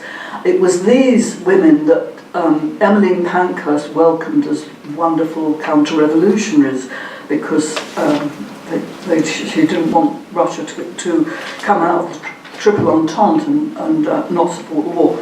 Now, that happened, but I think that lazily citing only those two interventions by women, one on the left and one on the right, doesn't do justice to the role of women within the revolution.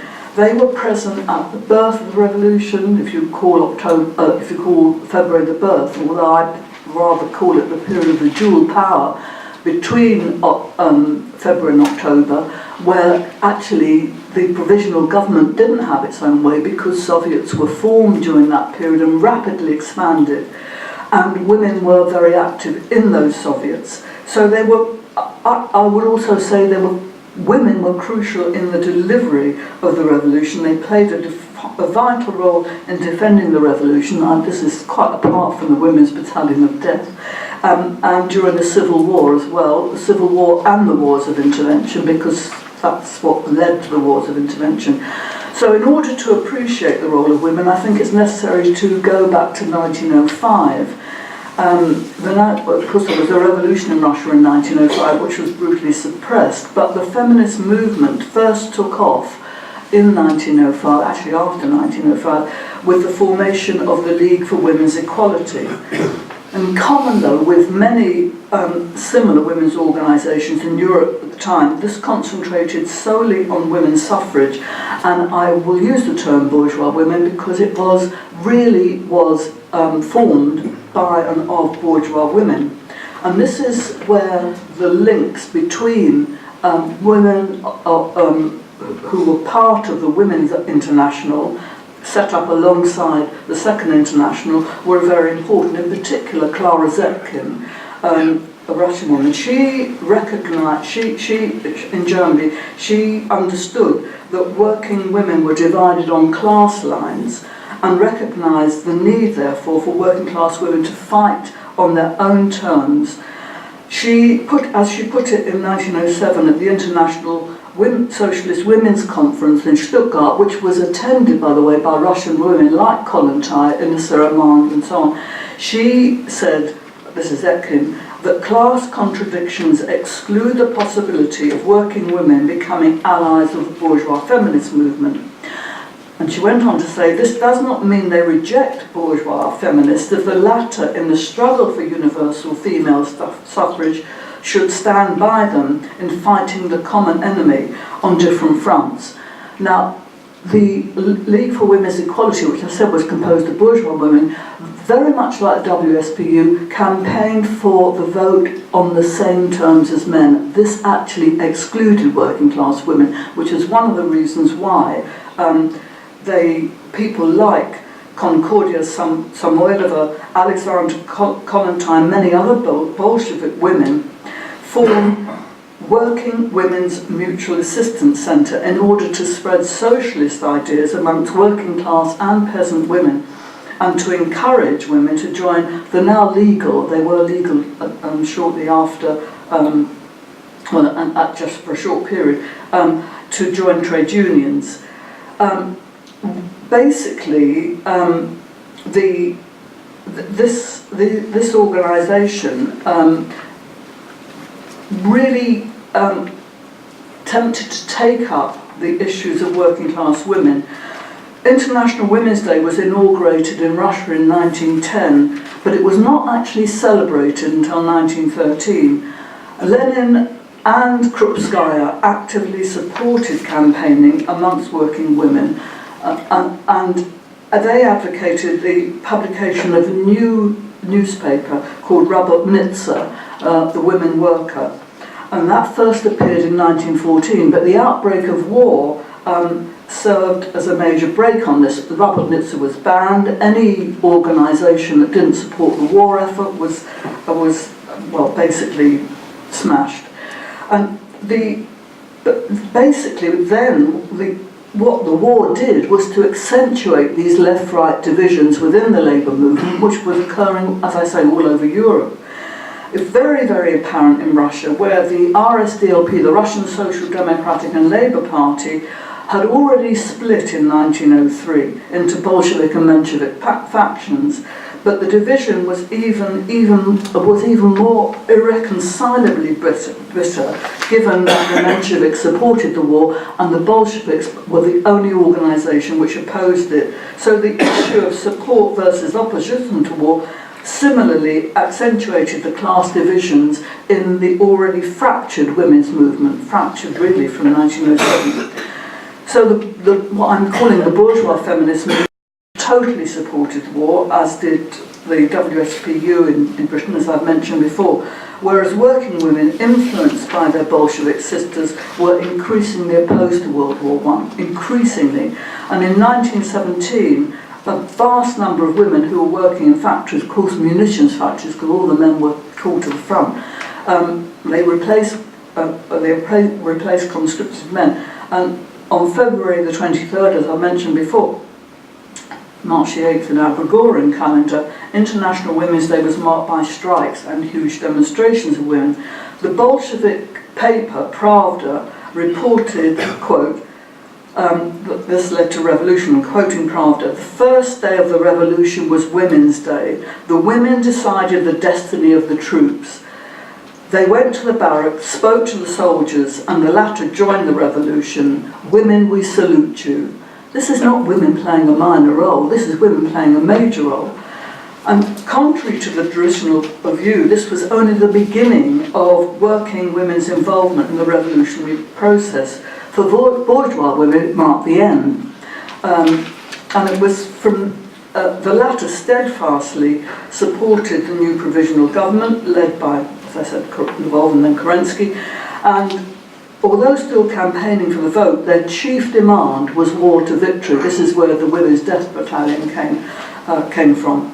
So it was from these, as I say, the Women's Battalion of Death basically supported the war.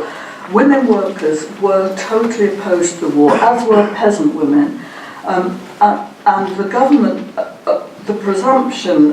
The government and the presumption that bourgeois women could speak on their behalf, they didn't accept that. So strike action continued during the period of what I called, or what Lenin called, the dual power, February to October.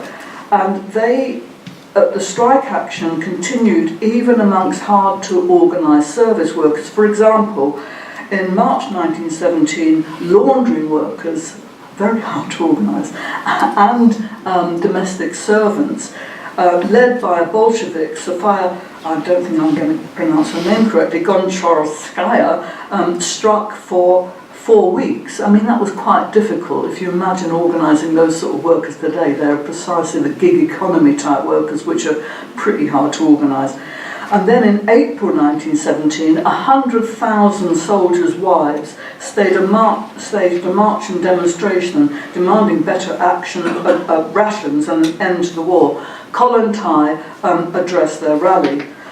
Bolsheviks were heavily engaged in educational work amongst women, assisted by the reappearance of Rabotnitsa, that paper, The Women Work, which came out several times a month with a circulation of probably roughly about 50,000, but that was read by lots of women couldn't read. It was read out loud, so that actually underestimates its impact. Krupskaya and Inessa Armand were amongst those on the editorial board. Women workers were actually involved in opposing Kornilov, who was the White Russians who but he was very instrumental in staging the civil war, actually against the wishes of Kerensky at the time. But women workers were actually very, very involved against his attempted coup in August, and they helped build barricades, and so-called Red Sisters organised medical assistance. In September of 1917, Concordia Samoilova and Nadezhda Krupskaya organised the first conference of women workers. It was reconvened after the October Revolution, because that kind of got in the way, and they'd adjourned it early so that delegates could join the revolution. Amongst its achievements were resolutions arguing for a standardised working day of 8 hours, the banning of child labour, and numerous other things, maternity rights and so on. So, these were women's demands, and this conference actually was very influential, as we'll see, after October. During and after the revolution, very many women served in the Red Army. We don't know exactly how many, but certainly roughly 100,000, but some as political officers, some in combat roles, even in positions of command. For example, Rosalia Zemlyacha, she was a senior military commander, and the British nicknamed her Bloody Rosa. So really, one has to acknowledge the fact that Russian women played a major part in the revolution. And as testimony to the importance of women in the revolutionary period, one of the first decrees of the socialist government after October was, after the Peace, Bread and Land, the decree on peace, but was the Code of Marriage and the family. And this encapsulated a revolutionary vision of social relations, actually based on Engels, the origin of the family, private property and the state. It was so far-reaching. It was abandoned later on, but basically it allowed divorce on women's terms. Women could sue for divorce. They'd never been able to before. Women had the vote, and so on. And in 1919, the Zhenotel was established as the women's department of the Soviet Communist Party, and its first leaders were Kollontai and Krupskaya. And also, what was quite remarkable, and it will be interesting to people in Northern Ireland, I'm sure, abortion in state-funded hospital was legalised. Nobody had heard of that. Now it was it was the law. You had the right, women had the right to have abortion. I think it was the first country in the world to ever say that abortions were legal and free. So women's role in the Russian Revolution, I think, is, I don't like to quote him as an individual, but it's important that he said this. He had a conversation with Zetkin, which was recorded in 1920. He said, "Women workers acted splendidly through the revolution. Without them, we should not have been victorious." Why is it that women's role, therefore, is so underestimated and so understated? I think I know why.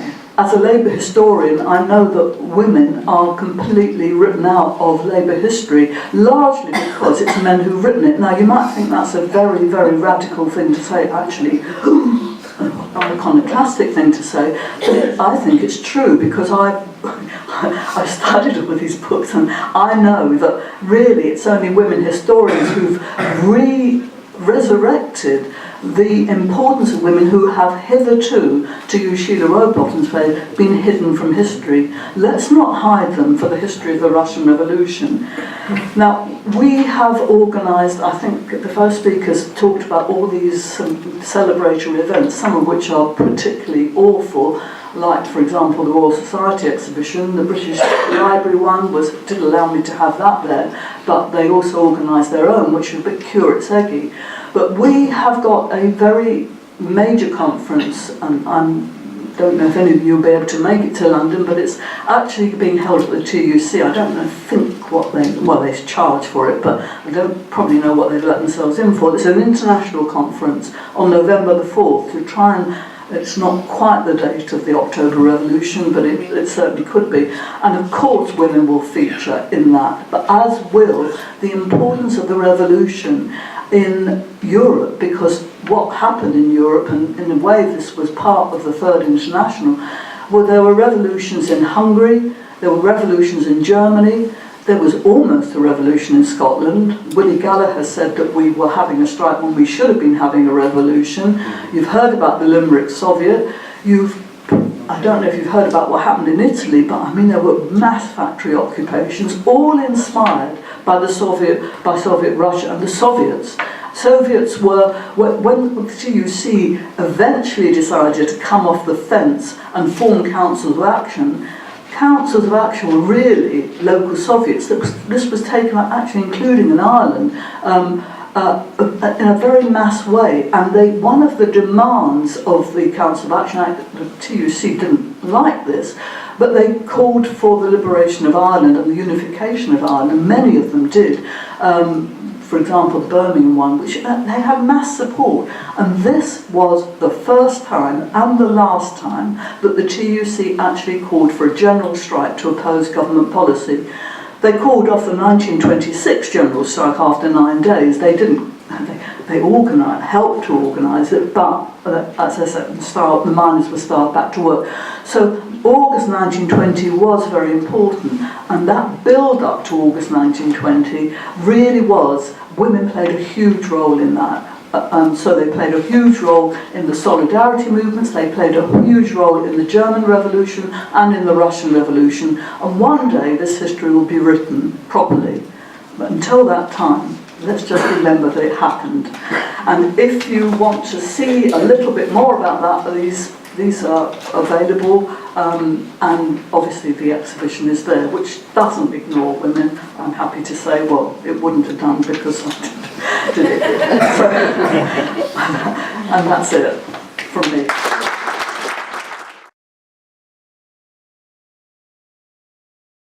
About what's actually happened in Russia. Well, this time tomorrow I'm in St. Petersburg for an international conference on the Russian Revolution, and we'll be looking at different interpretations in 1817. We're going to look at how events are viewed at the time, how they're viewed, say, 30, 40 years later, how they're viewed today, a bit about the historical debate, and the legacy of the October Revolution. And luckily, Mary, I do have a wee bit about the role of women as well. Right, that's it here. This is from my good friend, the late Soviet historian Ray Pearson. He looked at Lenin. Lenin says proved wrong in two of his basic beliefs. First, he assumed he was starting a worldwide revolution. Well, by 1919, that wasn't happening. Secondly, he believed that the imperialist governments, the Western governments, would be unable to end the war. That did happen. And Lenin's new society didn't emerge in the form which Lenin envisaged in his writings up to 1917. Let's see a few from a Soviet historian. The Bolsheviks couldn't refrain from convening the Constituent Assembly. They couldn't stop the elections, they couldn't stop and hold his first session in January 1918. Lenin couldn't even persuade, because the Bolsheviks, as some of our previous experiences were very divided at the time. Russian society and the social and cultural conditions and economic mess it's in is what really ended what he calls an historical opportunity to move towards like a democratic government, which didn't take place until 1991. Okay, here's another interpretation of the role of Lenin. In the light of the events of October 1917, it's hardly possible to overemphasise the plasticity or the fluidity of the political situation. And during this period, it was Lenin's will determination to conquer and consolidate its political power against all the odds. But how have the realities of the October Revolution changed over time? In fact, one of the greatest fears of the Bolsheviks seems to be the workers haven't taken control of the factories, the peasants had taken control of the land, might feel they've already accomplished the revolution themselves without the Bolsheviks. And by achieving their own revolution on the ground, they had no need for the political leadership. There's a few famous socialists called Bergman. Bergman's quite unique. He was an American communist who travelled to Russia after the October Revolution and lived there for 3 years before he came back very disillusioned in 1921. And he's writing in 1922, just after the events have taken place. How about the role of women, Mary? Here we are. At each stage of the revolutionary process, there was a woman who goaded the Bolsheviks into action. The women learn from them and do not simply mould them. Alexander Kollontai has already been referred. One of the great what's called these new women. Kollontai is a very important figure. She was the first woman in any European government in the 20th century. But she fell out of favour in 1921 when she fell out on the wrong side of the Bolshevik split over the rule of Trotsky. When you look at what Gorky writes, Gorky's writing just after the October Revolution. Gorky's one of the people one of the parties that lost out to the Bolsheviks. He talks about, we live up our necks in the blood and filth. Remember, Russia's still at war. The fogs of vulgarity, he's predicting what's actually going to happen to the October Revolution. That this vulgarity, this poison will stuff out all life. That the Bolsheviks were going to kill off any chance of Russia moving towards a democratic government. And he's writing just 2 months after the October Revolution. But what were the realities of the October Revolution in 1918? And 1 year on, the Bolsheviks getting ready to celebrate their first anniversary. They were entitled to celebrate. They'd been governing the country for over a year against all the odds. However, the vital concerns of the ordinary people living in the beflagged capital of Moscow and other cities like Petrograd were quite different. Where did they get bread? Where did they get their firewood? And this is written from a Russian historian, writing at the time, of course, 1988, when the USSR was in its very last days. But he said, the realities of the ground where the people couldn't get the basic things to live on, despite the so-called communist, state that they have been created. How is Russia, what the revolution is perceived by Russia's neighbour? Now this is a quote from Sheila Fitzpatrick's book on Russian Revolution, which is a very good read if anybody will say a bit of basic reading. But she's quoted from a primary source.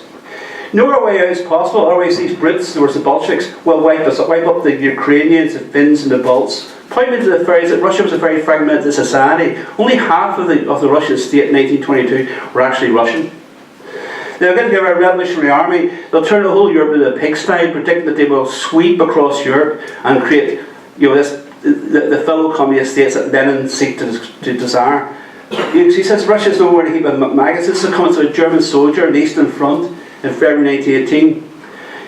When the war's still very much underway. At this time, of course, February 18, the peace talks underway for the Treaty of Brest-Litovsk 1 month later. How did the European Revolution affect other European states? It was clear at the start that the Bolsheviks revolution was an event of worldwide significance. What it produced was an absolutely new kind of society. It was the world's first communist state. Reports of what was happening in Russia sent shockwaves throughout Europe that would reverberate in decades. And this is what the well-known historian Kershaw, in his book To Hell and Back, which was only published 2 years ago. Yet again, we've got a primary source. It's an extract from Richard Pipes, who's one very well-known historian in this period. It's an unusual one. I picked it because it's a bit of a contrast. It's from President Wilson. And if you read through it, Wilson's given a very welcoming message to the Soviet Revolution. Not what you would expect at all in March 1918. But of course, you put it into perception. And at this time, in this context, the Americans are in the war. Is he trying to get this Soviet government to change their minds and not make a peace treaty with Germany? Because this is written just after it. He's trying to, so it's not what you would expect from President Wilson. What about other countries that have similar problems? In Mary's booklet there touched upon Poland. Between Russia and Germany and Poland, a nation that really just got its independence, 1919. The majority of Soviet society was impermeable to the most powerful weapons of the Soviet armoury.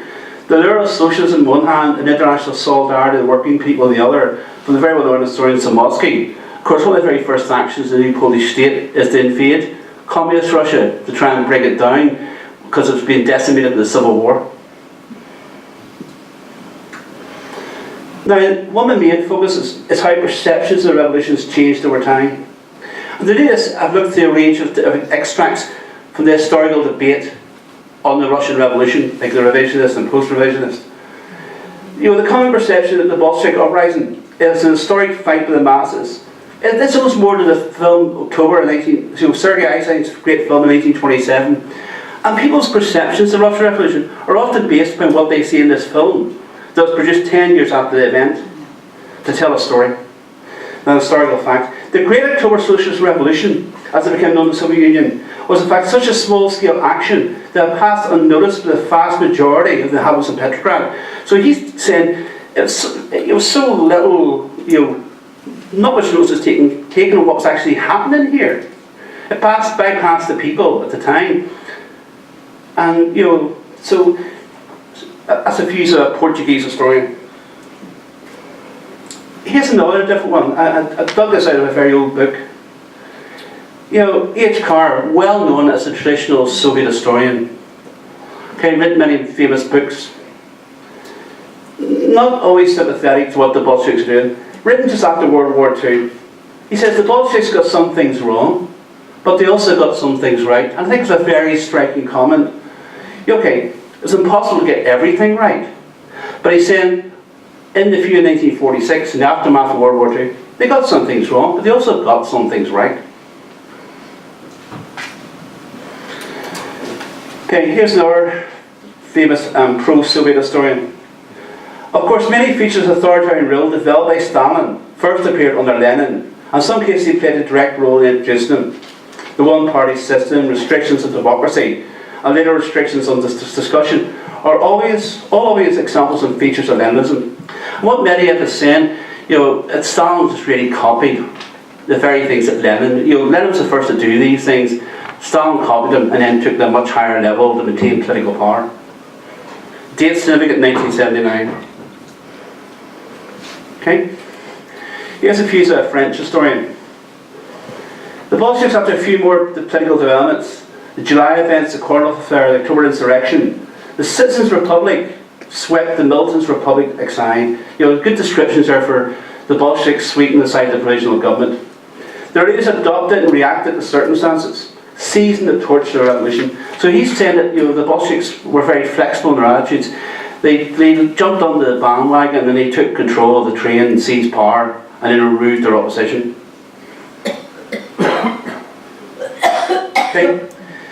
Here's the views of Ulam, American Polish historian. A revolutionary party, even more a revolutionary government, could not afford the luxury of dissent, of endless discussions and compromises, which a coalition government would require. For Lenin, this is a test of political strength. He says, there's such a weak position, they couldn't afford to sit down and have these great democratic debates about the way forward and the role of women and the role of the peasants. It required a dictatorship, it required a small party, a small group led by Lenin, because they had no choice. But this is, of course, being sympathetic to the Soviets because it's written in 1976. Here's another different interpretation. There's another aspect of it that is the intellectual conflict, both preceding and following the October Revolution. Lenin attacked the Mensheviks as being politically impotent, but their criticism shows light in the phenomenon of Stalinism. So, he says that the Mensheviks were consigned, in Trotsky's words, the dustbin of history. But by doing that this paved the way for Stalinism to emerge by creating such, oligarchical situation where one small group controlled the whole country. Here's a views of an Israeli historian. And, Steve has made a very important point here. The absence of proper access to Russian archives. In reality, as many of you know here, there will be no proper access to archives before 1991 for obvious reasons. It's only recently there's some proper Russian research going on. Was responsible for the fact of all the important parties in 1917, the Menshevik Party was the last party to get its own history, because they'd been consigned to the dustbin of history. And it's only in recent years that people back to research the role of the Mensheviks and to reassess their role in the revolutions in 1817. Because for years and decades, the Bolsheviks told you their side of the story and people went along with it. Okay? Here's another Soviet viewpoint from 1971. In the first years of the Revolution, there was actually no opportunity for censorship. Since the bourgeoisie and the Mensheviks and others in the organs of the press were closed, he said, this is a very sympathetic pro-Soviet point of view. He said there was no censorship because there was no other way in which you could get across your views because the Bolsheviks controlled everything.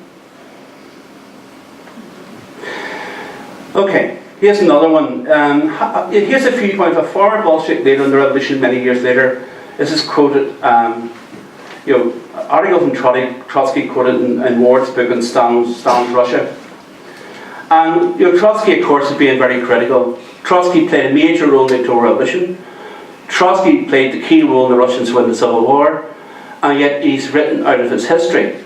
Because once Stalin gains control, Stalin consigns Trotsky to dust in the history. Napoleon concentrated on the fruits of the regime part of the revolution in the hands of the new bourgeois aristocracy. Stalin guards the conquest of the October Revolution. Okay? Stalin's in charge of everything. Stalin's complete control of power. And he calls this Soviet Bonapartism. In other words, he's comparing Stalin with the actions of Napoleon Bonaparte a century earlier. But what did the Russian Revolution mean to the people of Soviet Russia? I find this actually quite hard to get any usable material. The view of the October Revolution was that it was inconceivable without the first Bolshevik leader. The role of Lenin was all important. Of course, Macaulay's viewpoints are a bit dated now. In the course of the 1930s, changes appeared. Stalin became the equal of Lenin. Writers spoke of the Lenin-Stalin partnership, and the two became seen as the great engineers of the October Revolution. So in the 1980s, people were being told inside Russia that Lenin and Stalin created the October Revolution. That guy Trotsky just didn't appear in the script. Jeffrey Swain has a very good new book on the Russian Revolution. Under Lenin, the Bolsheviks were determined to continue to rule alone, and would do so until Gorbachev introduced the electoral system in 1989, prompting the collapse of the Soviet Union 2 years later.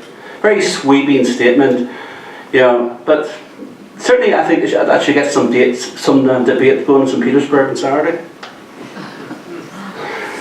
I came across this one by chance, purely by chance. This is an American journalist writing about his reflections upon visiting Russia for a lengthy period of the mid-late 1990s, in the years just after the collapse of the USSR. The October Revolution, as the tour guide in Moscow said, was, quote, intent on shouldering aside all previous history. In other words, what they'd been told in the past were going to have a completely new approach. The children watched, listened and absorbed this statement, and he thinks, I cannot help but think, just a few years before this, Soviet school children were learning this is a history quite opposite to this viewpoint. Very good analogy, in other words, they've been told about the importance of Lenin and Stalin in particular, and the communist system, and ideals. Nearly finished. Last slide. I thought another one about the significance from Tariq Ali, and he's not known for being a conservative. Wishful thinking on the part of liberal historians and ideologies has helped sustain the view that if not been for the Bolshevik aberration, that the course of Russian democracy would have flowed smoothly. Makes a very sweeping statement here. This did not happen in 1991 any more than it would have in 1917. His book is quite different, and I don't know anybody in here has actually read it apart from me, but he has a very good book giving a very socialist perspective upon how to view the events in 1917 and the legacy of Lenin.